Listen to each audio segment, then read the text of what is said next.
Hey, this is Scott, and this is the fourth video in a series talking about the Godox TT685 Speedlite side by side with the Canon 600 EX-RT.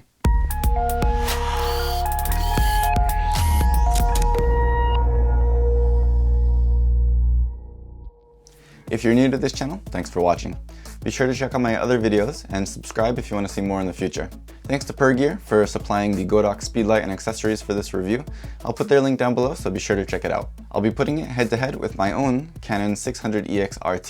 There are going to be 4 or 5 videos in the series, so if you're interested in any of the other videos, be sure to check out the playlist. I'll put a link on screen now, in the description below, and of course you can find all of those videos on my video page. In this video, we'll be talking about the wireless capabilities of the Godox and Canon Speedlights, and specifically with the X1 transceiver and receiver from Godox. I don't have the Canon transceiver on hand right now, so I can't do a side-by-side comparison, but its design and functionality is very similar to the Speedlite, just without the flash head. So while not perfect, the X1 transceiver and receiver are very nice and easy to use. The design of the transceiver and receiver are very similar, and there is a pass-through hot shoe on the top of the transceiver. The build quality is very similar to the Speedlite, although I really don't like the battery door on these. It feels very flimsy and easy to break compared to the Speedlite. The X1R can connect to the camera using these included cables and function as a remote release, including a half press to focus function. While the receiver is very easy to use because there's not much you do with it besides set the channel in the group, the transceiver is a little bit more difficult depending on what you're trying to do. There are only a few buttons on here with minimal labels, but once you figure out how they work, it is easy to use. The custom function menu of this is actually really difficult to navigate though. Everything is numbers and abbreviations, and until you remember those, it's very difficult to navigate. However, there's nothing extremely necessary in those custom function menus, so for most people, you won't ever have to even dive into them. Otherwise, this is very easy to use. Godox claims that their transceiver can reach up to 100 meters, but I've actually tested it outside up to 150 meters with no problems at all.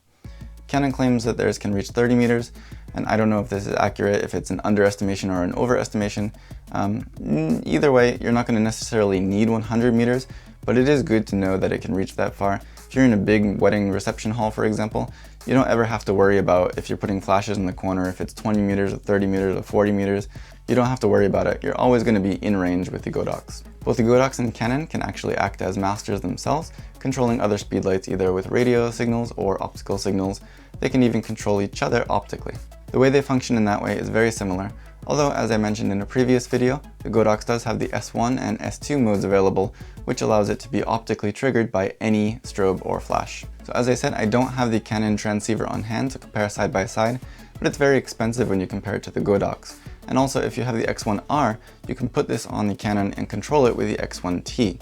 These combined are still way cheaper than the Canon transceiver alone, so if you don't need the slightly higher build quality or ease of use of the menu system on the Canon, then this is still a much better deal even if you're using a Canon Speedlite. So for now, I'll wrap it up there as far as the wireless functions go for these Speedlights.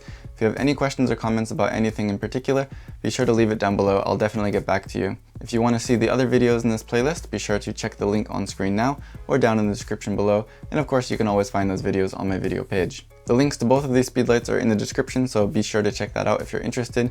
Leave me a thumbs up if you found this helpful, and as always, thank you for watching.